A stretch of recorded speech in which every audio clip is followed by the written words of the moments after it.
Imaginando la escuela como obra de arte. Hola, bienvenidos a este recorrido. Entremos juntos a una escuela que aún conserva sus pasillos habituales, pero que comienza lentamente a transformarse en una obra de arte viva. No se trata de destruir la escuela que conocemos, porque dentro de ella todavía habitan estructuras necesarias. Se trata más bien de abrir grietas por donde pueda respirar la imaginación. Nietzsche hablaría aquí de un equilibrio entre dos espíritus, el de Apolo, guardián del orden, del currículo, de la disciplina y la razón, y el de Dionisio, fuerza de la pasión, el caos creador, la emoción y lo inesperado. La escuela Centauro nace precisamente de esa mezcla, mitad estructura, mitad impulso creativo. Un lugar donde la norma no extinga la sorpresa y donde la libertad no destruya el sentido. En la sección roja se ubica el área administrativa del plantel educativo, la secretaría, la dirección, la sala de profesores, espacios que representan la estructura organizativa de la institución. En la sección naranja se encuentran los salones de clase, laboratorios y salas de sistemas, lugares destinados tradicionalmente al desarrollo de las actividades académicas.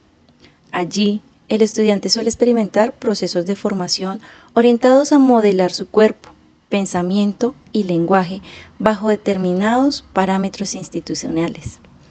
Pero más allá de esos límites, aparecen nuevos espacios, lugares abiertos para imaginar, sentir, crear y relacionarse con el mundo desde la emoción y la sensibilidad. Espacios donde aprender deja de ser únicamente memorizar y comienza a convertirse en experiencia. Primera parada, el bosque de las palabras. Como alguna vez señaló Platón, la tecnología puede ser un farmacón, un remedio o un veneno, dependiendo de cómo lo utilicemos. Hoy, en un mundo lleno de pantallas, inmediatez y distracciones constantes, nace un espacio que propone pausar, respirar y volver a las palabras. El bosque de las palabras es un rincón de lectura pensado para acercar a los estudiantes a los libros, cuentos, revistas y diferentes textos de manera libre y agradable. Es un lugar cómodo, tranquilo y llamativo, diseñado para despertar el interés por leer y para ofrecer una experiencia verdaderamente significativa. Aquí podemos observar a este niño, recostado leyendo con calma. En su postura y en su mirada se percibe algo valioso, el placer genuino por aprender. Su imaginación se expande en silencio, lejos de la urgencia del mundo moderno. Por supuesto, se han tenido en cuenta ciertos elementos para garantizar una buena postura y evitar el cansancio corporal y visual, porque leer bien también es cuidar el cuerpo. Para ser un espacio de transformación, la escuela debe constituirse como un lugar de desaceleración frente a la urgencia y la competencia del mundo actual. Este rincón libera al estudiante del tiempo del deseo inmediato y de la rutina sin reflexión, para devolverle algo que hoy escasea, el tiempo de pensar y de buscar. La importancia de este espacio radica en que fortalece la comprensión lectora y enriquece el vocabulario, desarrolla la imaginación y la creatividad, mejora la concentración y la atención, promueve el hábito de la lectura desde edades tempranas y permite que los niños expresen emociones y pensamientos a través de las historias. Además, contribuye al desarrollo de pensamiento crítico y a la capacidad de comunicarse con mayor fluidez y profundidad. Ahora llegamos al taller de los sueños. El Rincón de Artes Oficios, llamado también el Taller de los Sueños. Es un espacio pensando para que nuestros estudiantes puedan expresar libremente sus emociones, pensamientos, talentos y creatividad a través del juego, el arte y la exploración de diferentes oficios.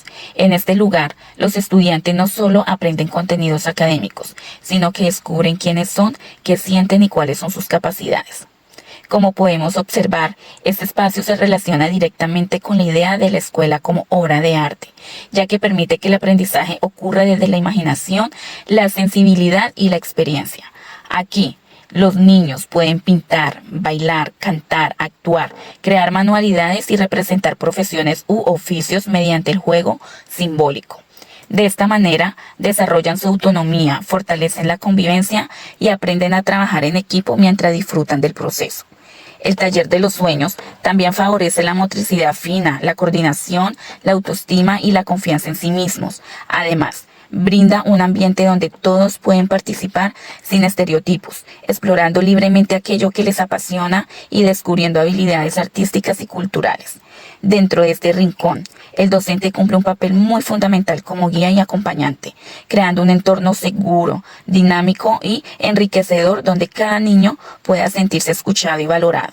Más que imponer reglas rígidas, el maestro orienta desde la sensibilidad y el tacto pedagógico, permitiendo que cada estudiante construya su aprendizaje de manera significativa.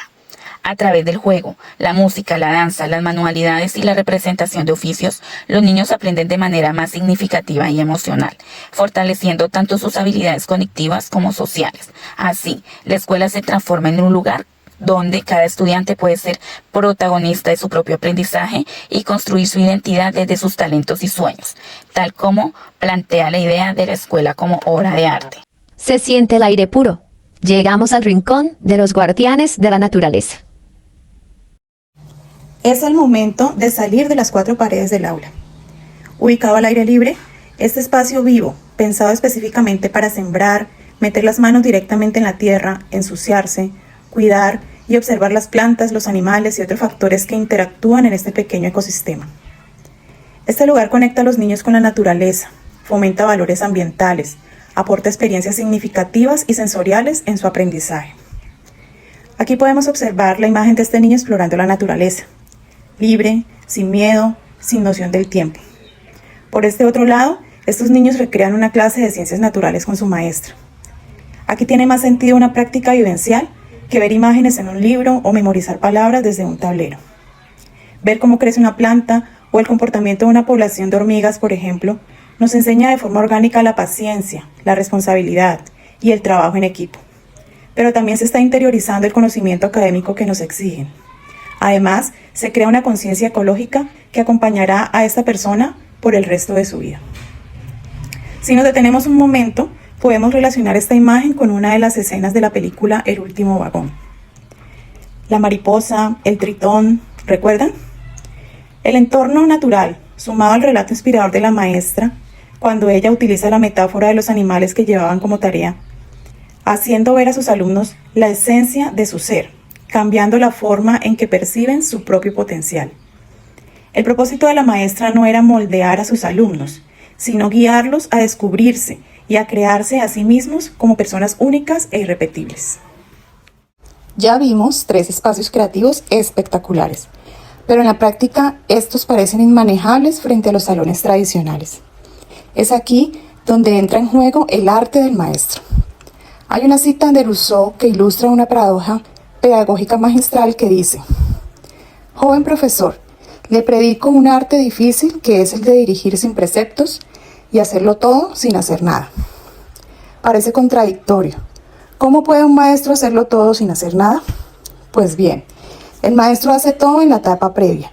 Organiza meticulosamente las situaciones, prepara los recursos, delimita el espacio, el tiempo, es decir, crea el ambiente perfecto. Pero en el momento de la clase no hace nada, en el sentido de que no realiza la acción por el alumno. Se retira para permitir la autonomía y en caso de conflicto no la resuelve, deja que los niños negocien. Eso es dirigir sin preceptos. Si la escuela funciona con este nivel de autonomía, el sistema tradicional de evaluación no funcionaría para esta obra de arte. Por eso es necesario devolvernos a las oficinas y cambiar algunos documentos. El observador versus el registro de progresos y talentos.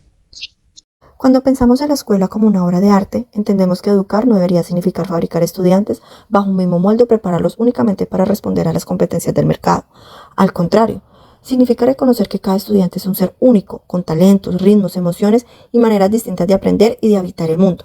Por eso resulta importante reflexionar sobre la diferencia entre el observador y el registro de progresos y talentos. Mientras el observador suele funcionar como un documento de control, centrado principalmente en aquellos que el estudiante debe corregir o mejorar, el registro de progresos y talentos propone una mirada diferente, una mirada más humana, más sensible y más pedagógica. Muchas veces, dentro de la lógica tradicional, se considera que el mejor estudiante es aquel que tiene el observador en blanco, como si aprender significara no equivocarse. Sin embargo, el registro de progresos y talentos permite identificar aquello en lo que el estudiante se destaca, cuáles son sus intereses, cómo responde mejor, cuáles son sus avances y de qué manera va evolucionando en su proceso. En ese sentido, sería ilógico no llenarlo, porque precisamente allí se hace visible el estudiante como persona y no solamente como resultado académico. De esta manera se recupera el sentido original de la poiesis, esa capacidad de llevar a alguien de la nada al ser, a la visibilidad y a la presencia, es decir, reconocer al estudiante en todo lo que puede llegar a ser y no únicamente en aquello que le falta cumplir. Para que la escuela pueda convertirse realmente en una obra de arte, el docente tampoco debe asumir únicamente el papel de técnico o experto que aplica estrategias mecánicas. Más bien, debe convertirse en un artista de la relación humana mediante la pedagogía del tacto. Y aquí aparece una diferencia importante entre táctica y tacto. La táctica responde a un plan de acción orientado al control. En cambio, el tacto implica sensibilidad, escucha y capacidad de comprender al otro como un ser singular e incomparable. El tacto es, de alguna manera, una preparación para la improvisación, porque nace la capacidad de percibir las necesidades, emociones y particularidades de cada estudiante. Por eso, en la educación no solo importa lo que se dice, sino también cómo se dice, el tono, la cercanía, la atmósfera y la manera en que se construye la relación humana, porque, al final, educar no debería reducirse únicamente a transmitir conocimientos técnicos, sino también a acompañar, reconocer y hacer visible la humanidad del otro. Hemos llegado al final de nuestro recorrido. Al pasar por cada uno de estos espacios, podemos concluir que la escuela no debería ser una fábrica de silencios, ni un lugar donde todos deban parecer iguales. También puede ser un jardín de preguntas, un escenario de colores, un rincón donde la palabra, el cuerpo y la imaginación respiren con libertad. Entre la disciplina de Apolo y el impulso creador de Dionisio, nace una escuela más humana, capaz de escuchar antes que imponer. Allí, el niño que lee acostado, el que baila, el que siembra o el que observa el mundo con curiosidad, deja de ser un número o una calificación para convertirse en presencia viva. En este sentido, el docente asume un rol basado en el tacto pedagógico, reconociendo la singularidad de cada estudiante y favoreciendo procesos educativos orientados no a moldear individuos estandarizados, sino a posibilitar que cada sujeto construya su propia identidad y desarrollo. Educar, entonces, no es fabricar, sino acompañar el delicado proceso de llegar a ser. Si el paso por la escuela no es un camino para encajar en un molde, sino la oportunidad de crearse a sí mismo, entonces debemos de preguntarnos, ¿cómo se puede convertir el tiempo de estudio en un espacio de resistencia creativa donde la voz y los talentos sean más importantes que las calificaciones?